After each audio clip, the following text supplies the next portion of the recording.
Good morning मेरे प्यारे दोस्तों, welcome back to my channel with another new blog. यहाँ पे बैल्कोनी हम लोग का धुल चुका है। मेरा प्यारा प्यारा बैल्कोनी इतना प्यारा लगता है ना, धुल जाने के बाद तो और भी खूबसूरत लगता है, एक अलग ही वाइब आता है।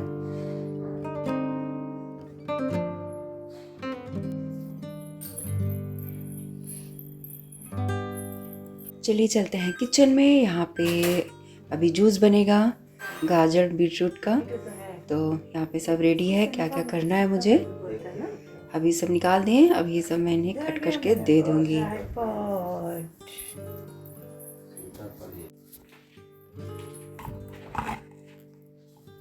किचन में सबसे पहले तो एक ऐसी जगह में मुझे अपने मोबाइल को रखना पड़ता है जहाँ ये एरिया आए, और फिर यहाँ पे जहाँ रखी हूँ यहाँ पे अभी थोड़ा सा मतलब जो मैं कट करके दूँगी उसको पीसेंगे, तो वहाँ से भी थोड़ा होता है ना डिस्टर्ब होने का वो रहता है, तो बहुत सोच समझ के एक एंगल में मुझे इसे रखना पड़ता है ताकि एरिया कवर हो। और बहुत बार ऐसा हुआ है कि जहाँ मैं मोबाइल रखी हूँ वहीं से मेरा मोबाइल नीचे धड़ाम से भी गिरा है बहुत बार। कस्टर्ड एप्पल, सीताफल और एक और क्या नाम है, कुछ और बोले थे, और शरीफा, और ये मोदक जैसा भी दिख रहा है ना। कल गणेश जी को मैं ये चढ़ाई थी क्योंकि मोदक जैसा दिखता है, इसीलिए बहुत टेस्टी होता है, मीठा होता है। हम लोग गोमो में ना इसका पेड़ था लेकिन कभी पका ही नहीं, मतलब कच्चा कच्चा ही हुआ, चूना उना लगा के रखा जाता है। अरे तो गिरी है थोड़े, देखिए भाई खराब तो नहीं लगा? खराब है, पका हुआ है, मीठा लगे खाने में। कैल्शियम है इसमें।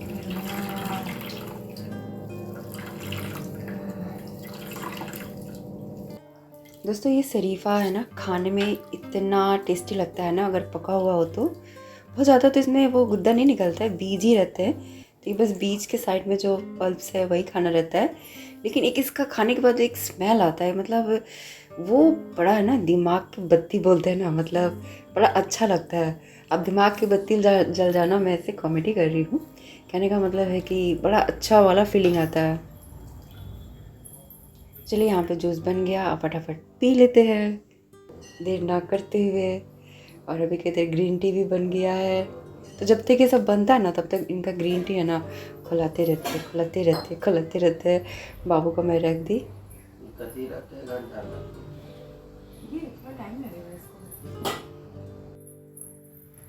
अब अभी हैं गार्डन में और धोने का तैयारी कर रहे हैं। यहाँ पे ये गमले में लेके आई हूँ, पता नहीं कब इसमें प्लांट लगेगा। मिट्टी तो है ही नहीं एक्स्ट्रा, सबसे बड़ा प्रॉब्लम तो वही हो जाता है। प्लांट तो चलिए, मैं इतने ढेर सारे प्लांट है ना कुछ तो लग ही जाएगा, और एक परमानेंट तो जब मन होता है तो चेंजिंग होते रहता है। मेन है मिट्टी, पता नहीं मिट्टी कहाँ से आएगा, कैसे होगा।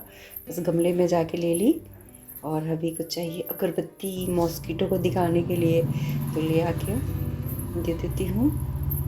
और ये पीछे साइड है लगता है, तो मैं यहाँ पे एक रखी हूँ। मैं जब गार्डन में काम करती हूँ ना तो इसी में लगा देती हूँ, और फिर जहाँ जहाँ जाती हूँ वहाँ इसको साथ में लेके जाती हूँ, और मुझे सही लगता है। आजकल मच्छरों का भी अगरबत्ती दिखाना पड़ता है भाई।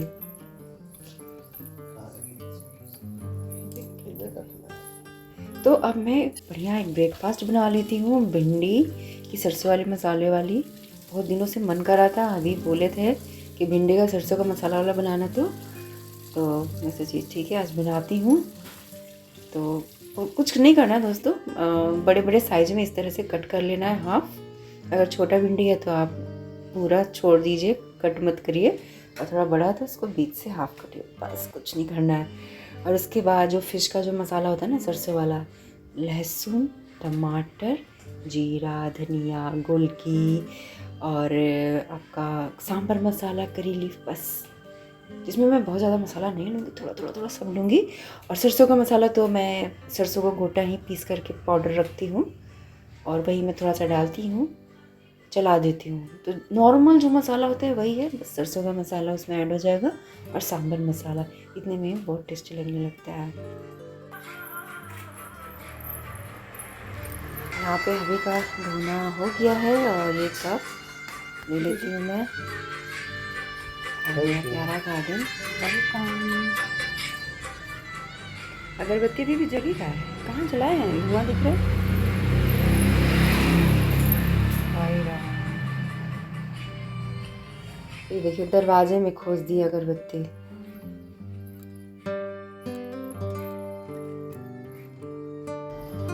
तो मुझे तो करी लीफ चाहिए था, तो मैं आगे फिर से गार्डन में करी लीफ ले जाती हूँ। बिना करी लीफ का ना कोई भी मसाला मेरा अधूरा अधूरा लगता है। और करी लीफ इतना यूज़ होता है कि पत्ते बहुत कम दिख रहे हैं, तो मैं थोड़ा हिसाब से ही लेके आई हूँ। और एकदम बढ़िया वाला पत्ता है जो होता है ना, सॉफ्ट सॉफ्ट निकलता है। सारा मैं डाल दूँगी, कुछ रख भी दूँगी। भिंडी कट हो गए हैं, मसाला तैयारी कर लेती हूँ। और सांभर मसाला थोड़ा सा ज़्यादा भी अगर ले ले तो टेस्ट बढ़ा ही देता है, अच्छा लगता है। टमाटर आप ज़्यादा ले लीजिएगा, इतने के लिए मैं एक बड़ा टमाटर ली हूँ। कुछ देर और मैं इसे भूनूंगी, एक हल्का लाल लाल थोड़ा हो जाएगा तब ये मसाले मैं इसमें डालूंगी। तो थोड़ा तेज़ आंच में मैं इसे जल्दी से भून लूँगी ताकि ये जल्दी से लाल लाल हो जाए। और भिंडी को बहुत ज़्यादा चलाना नहीं चाहिए, नहीं तो ये इसके बीज जो है ना बाहर आ जाएंगे मसाले डालने के बाद। फ्लेम को कम करके और अभी ढकूंगी नहीं, भूनूंगी इसे कुछ देर तक, और धीमी आंच में, तेज़ आंच में बिल्कुल नहीं। तो ये भून रहे हैं तब तक मैं आटा गूंथ लेती हूँ। इसके साथ रोटी का कॉम्बिनेशन है, बहुत पसंद है। मेरी बेटी आती है तो उसका ये रहता है, भिंडी का सरसों का मसाले वाला उसको खाना रहता है। बोलती है मम्मा वो बनाइएगा, उसका फेवरेट है। तो भिंडी है ना, दो ही तरह का मैं बनाती हूँ, एक भिंडी का भुंजिया और ये भिंडी का सरसों का मसाला वाला, बस। और कोई ट्राई कभी नहीं की हूँ। आलू भिंडी डाल करके भुंजिया बनाऊँगी या सिर्फ भिंडी का भुंजिया बनाऊँगी प्याज व्याज डाल के। और ये सरसों का मसाला वाला, अब इसमें थोड़ा सा ये ड्राई हो जाएगा, थोड़ा सा हल्का सा, ज़्यादा पानी डाल देने से एक होता है ना थोड़ा सा ग्रेवी जैसा, बहुत ज़्यादा नहीं। तो बस वही 19-20, लेकिन यही बस दो तरीक़ा से हम लोग भिंडी का यूज़ करते हैं। और ये बहुत अच्छा लगता है रोटी के साथ। तो आज का ये हैवी सा ब्रेकफास्ट होगा और इसे खाने के बाद फिर बात का देखा जाएगा। तो उस समय बस लंच के टाइम में मुझे दाल चावल बनाना रहेगा। आटा गूंदा हो गया और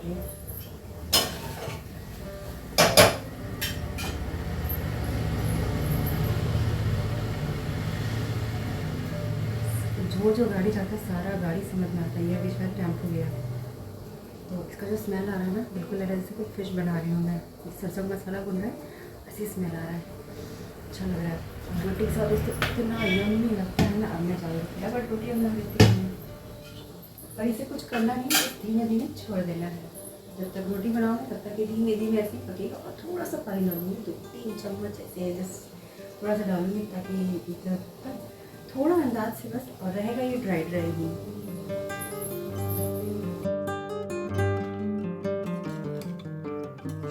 तो कुछ देर और मैं इसे धीमे आंच में इसी तरह छोड़ दूंगी, बाद में मैं पानी डालूंगी। तब तक मैं रोटी बना लेती हूँ।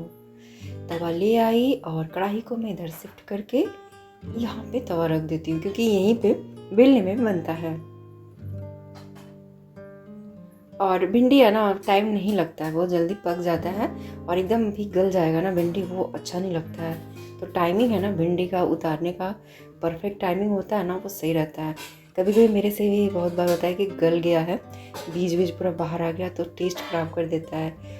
और वो उसका ग्रीन कलर भी है ना बहुत ज़्यादा वो हो जाता है। तो ये रोटी बनाने के लिए चिमटा, जो कि कितना ज़रूरी है।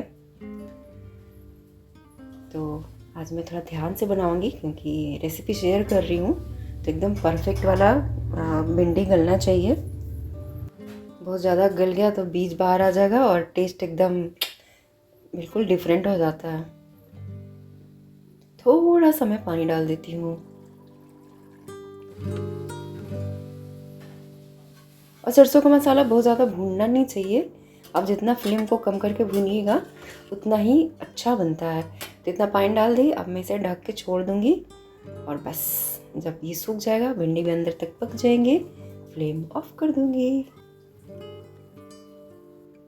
तवा गरम हो गए हैं, जल्दी से रोटियां बना लेती हूँ।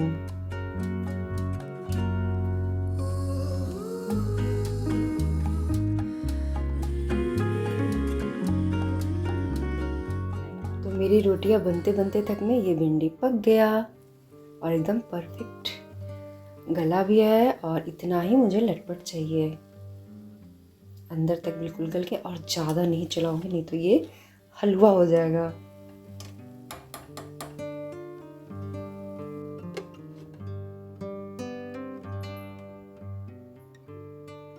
तो दोस्तों गर्मा गर्म रोटी और भिंडी की सब्जी खा ही लेते हैं। तो मेरा फ्रूट्स भी है, तो सब मुझे अभी एक साथ खाना होगा। और रोटी के साथ ये एक बड़ा सा भिंडी का पीस क्या टेस्टी लगता है। हम लोग को थोड़ा सरसों का मसाला वाला ना करी बहुत ज़्यादा अच्छा लगता है। मैं भिंडी को कभी गरम मसाले में भी ट्राई नहीं की हूँ। इधर अभी भी फ्रूट्स खाने के बाद अपना नाश्ता खुद ले लिए और बैठ के वो उधर खा रहे हैं, मैं तो यहीं खड़े खड़े खा लूँगी फटाफट, मुझे गर्मी लग रही है।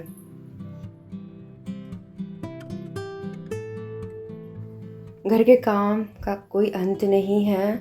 यहाँ का बेडशीट मुझे चेंज करना था, तो फटाफट मैं इसे चेंज कर लेती हूँ। और इतना इस पे सामान रहता है ना कि हटाने में ना बहुत सोचना पड़ता है। और बाबू का कहना है कि मेरा एक भी सामान इधर से उधर नहीं होना चाहिए। एक्सटेंशन बेड में रहता है, क्योंकि पीछे में जो प्लग है वहाँ पे इन्वर्टर से कनेक्शन नहीं है, तो वो चार्ज करते रहता है, फिर वहीं पे लैपटॉप में अपना बिज़ी रहता है, पढ़ाई वढ़ाई करता है। हम लोग भी बेड में बैठ के यहीं पे चार्ज वर्ज कर लेते हैं, मोबाइल भी चलाते हैं, चार्ज भी होता है। तो एक एक्सटेंशन लाया है यहाँ से, और जो साइड में रहता है, मतलब कुछ हटना नहीं चाहिए वैसे का वैसे ही, तो बहुत सोचना पड़ता है। तो मैं सोच ही रही थी कि कब बेडशीट को चेंज करूँगी। और तीज के बाद मतलब बहुत ज़्यादा मेरा घर है ना थोड़ा अस्त व्यस्त लग रहा है, हर जगह सब सामान दिख रहा है, कपड़े दिख रहे हैं, तो मुझे सब ठीक ठाक करना है।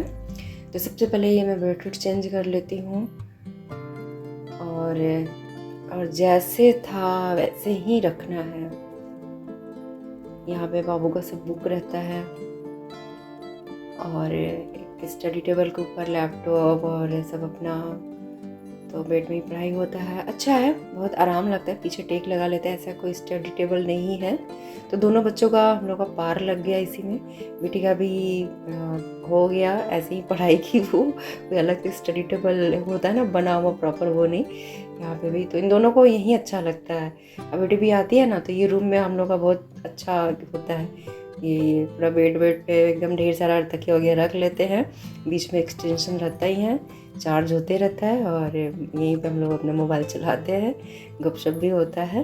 काफ़ी यूज़ होता है ये रूम का, और बहुत बड़ा ये रूम नहीं है, 10 बाई 10 का है। और देखिए अब ये मैं यहीं रख देती हूँ, इसका बाबू का स्टडी टेबल। और बेड झाड़ने वाला जो वो है, वो जस्ट बेड के पीछे मैं रख देती हूँ, वहीं पे एक जगह बनाई हूँ, और वहीं से लेते हैं और बेड को झाड़ लेते हैं। काफ़ी अच्छा रहता है इससे। फर वाला जो है झाड़ू नहीं है, फर का है, बड़ा सॉफ्ट है। और ढेर सारा तकिया था तो मैं कुछ कम कर दी, इसे मैं बाद में रखूँगी, अभी फ़िलहाल उसका जगह कुछ और कर देती हूँ। और ये दो है ना, बाबू बोलता है एकदम हटना नहीं चाहिए उसका, ये टर्टल और वो इमोजी, कुछ इमोजी वाला तो मैं ले जाकर नीचे रख दी, क्योंकि मुझे ये हटाने में ना इतना टाइम लग जाता था ना, तो इतना तो होना चाहिए। और बाकी का जो मैं कुशन हटाए ना, तो वो भी ज़रूरत ही पड़ेगा। तो ये वाला बेड है ना काफ़ी यूज़ होता है, हबी रहेंगे, फिर हम लोग इस रूम में है तो हबी का फिर पेपर भी यहीं पढ़ेंगे, मतलब अच्छा काफ़ी मज़ा आता है, सब लोग हम लोग साथ में रहते हैं। बीच में ये एक्सटेंशन वाला तो काफ़ी अच्छा है, चार्जिंग होते रहता है, हम लोग सब और फिर यहीं बैठ करके ढेर सारा तकिया, इतना छोटा बेड इतना भर जाता है ना। तो देखिए थोड़ा ठीक ठाक कर दी तो अच्छा हो गया। और ये बस इसी तरह झाड़ के और मैं बेड के पीछे बनाई हूँ और मैं वहीं रख देती हूँ। छोटा सा रूम है लेकिन काफ़ी यूज़ होता है। यहीं पे रहता है ये वाला झाड़ने वाला। यहाँ का काम हो गया और पिलो कवर वैसे भी धुलेगा, तो धोने से पहले थोड़ा पोंछ लेते हैं ये वार्डरोब को, मिरर को।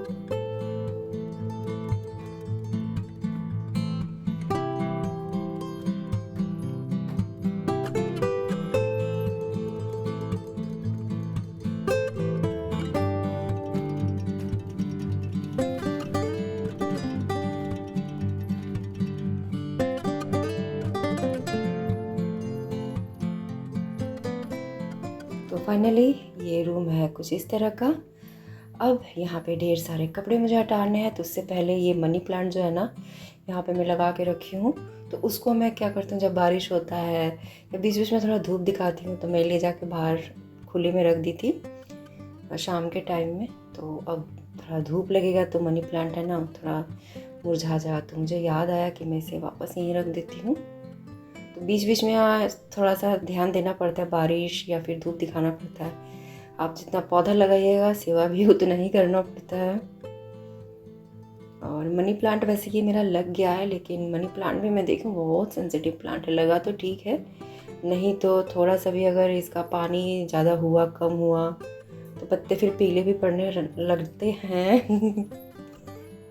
तो होता है कंटिन्यू, अगर आप स्पीड में बोलिएगा ना कुछ ना कुछ तो मिस्टेक हो ही जाता है।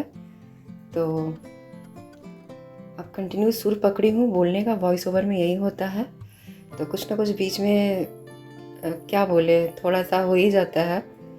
और डिलीट करने का मतलब है कि फिर वॉइस ओवर करूँगी तब तक पता चलेगा कि गाड़ी गई, वो गाड़ी गई, और मेरा टाइम बस ये वॉइस ओवर में ही जितना का मैं वीडियो शूट नहीं करूँ उससे कहीं ज़्यादा वॉइस ओवर के लिए टाइम निकालने में अच्छा खासा टाइम लग जाता है।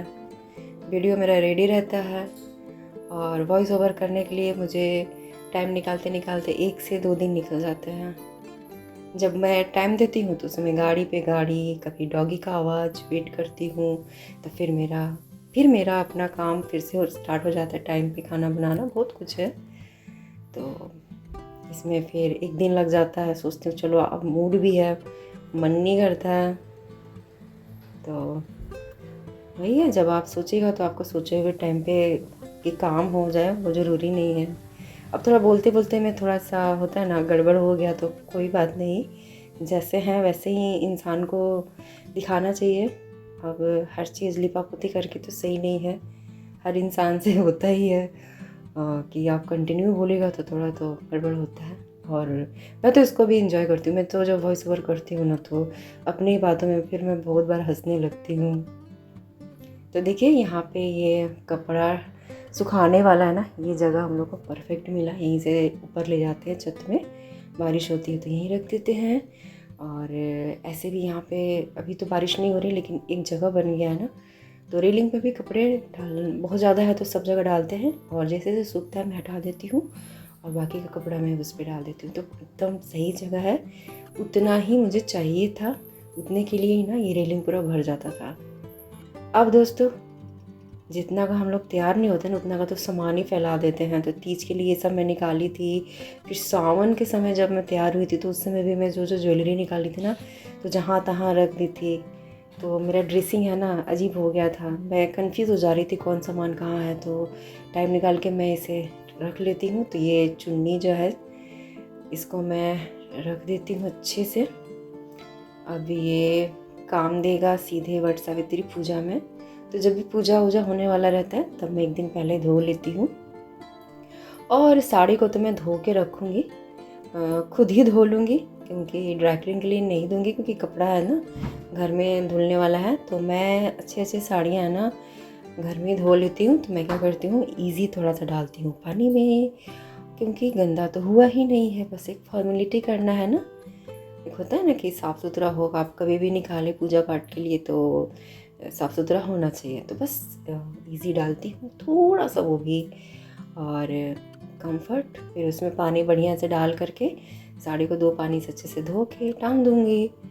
और ये साड़ी तो इतना अच्छा है कि इसको आयरन का भी ज़रूरत नहीं है। ऐसी साड़ियाँ मुझे अच्छी लगती हैं, आप निकालिए और पहनिए, आयरन वाला इशू ना हो। तो एकदम बढ़िया है।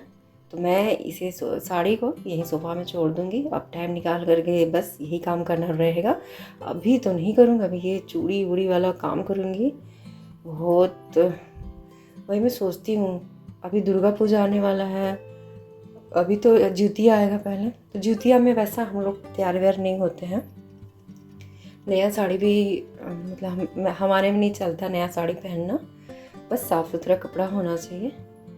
और ज्योतिया का व्रत भी निर्जला होता है, बच्चों के लिए होता है, और उसमें बहुत ज़्यादा तैयार व्यार नहीं होते हैं, तो उसका वैसा नहीं है। लेकिन फिर दुर्गा पूजा में तो भाई अष्टमी नौमी लोग 10वीं लोग उस समय फिर से जो ड्रेसिंग में जो हर सुबह सुबह पूजा पाठ करके और फिर जो तैयार होएंगे, फिर सामान ड्रेसिंग में ना बस टाइम भी नहीं रहता है कि फिर से सरिया के रखिए, ऐसे ही छोड़ देते हैं। उसके बाद ड्रेसिंग मतलब टेंशन बना रहता है कि भाई ये ड्रेसिंग वाला काम करना है। अब किचन से आइए या फिर घर का और एक्स्ट्रा काम करती, ये सब के लिए बहुत टाइम लगता है ना। तो आज मेरे पास ये टाइम है, बहुत सोच के रखी थी कि नहीं ठीक करूँगी तो करूँगी, क्योंकि सामान मुझे खुद नहीं मिल रहा था। बहुत ऐसा हो रहा था कि अरे मैं कहाँ रख दी हूँ। सावन के समय में कितना चूड़ी वूड़ी बहुत कुछ निकाली थी, फिर उसमें से ऐसे ही मतलब जिस डब्बे में रखती हूँ तो दूसरे जगह रख दी, फिर याद में नहीं था वो कहाँ है, ये कहाँ है, ऐसा होता है ना। तो आज मैं सोची हूँ वही सब ठीक करना है। मुझे नहीं लगता कि पूरा कंप्लीट कर पाऊँगी, क्योंकि मन तो कर नहीं रहा है मुझे करने का, लेकिन देखती हूँ कितना हो पाता है। तो चूड़ी तो मैं ठीक ठाक करके रख दी, और इसमें बहुत टाइम लग गया मुझे सबको अच्छे से रखने में। और ये डब्बा जो चूड़ी ऑर्गेनाइज़र है ना, सो टाइप है, मतलब ठीक ही है, एक जगह रहता है दिख जाता है।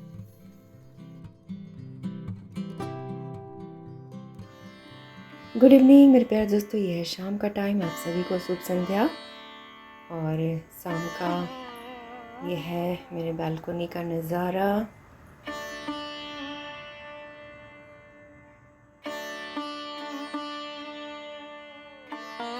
शाम का पूजा मैं कर ली।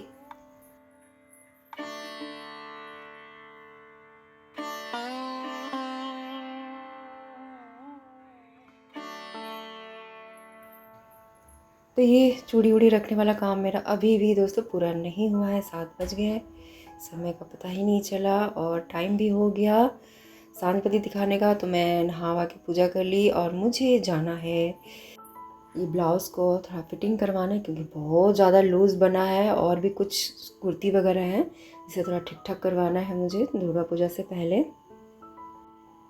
ड्रेसिंग ठीक ठाक कर रही थी तो थोड़ा एक्स्ट्रा और भी ठीक ठाक करने लगी, उसी में बहुत ज़्यादा टाइम लग गया और अभी भी नहीं हुआ है। आने के बाद बाकी काम मैं ठीक ठाक करूँगी।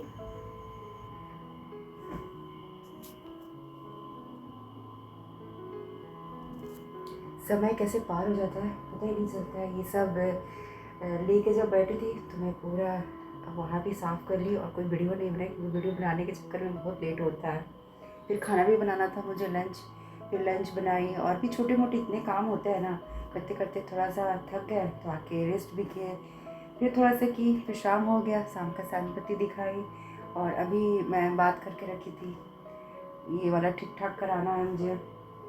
दुर्गा पूजा बस अगले ही महीने है तो ठीक ठाक रहेगा, और भी कुछ इसमें कुर्ती वगैरह है जिसको ठीक कराना है, और पास टाइम है मेरे पास तो जा कर के दे आती हूँ फटाफट। और यही सब है, और इसके आगे अब क्या ही ब्लॉग बनाए। अब आएंगे तो चाय पानी डिनर यही सब होगा, है ना। और हम हाउसवाइफ का यही सब काम है, यही सब में हम लोगों को मन भी लगता है, पहनते हैं जितना का तो पहले पहनते नहीं उतना का फिर काम बढ़ जाता है।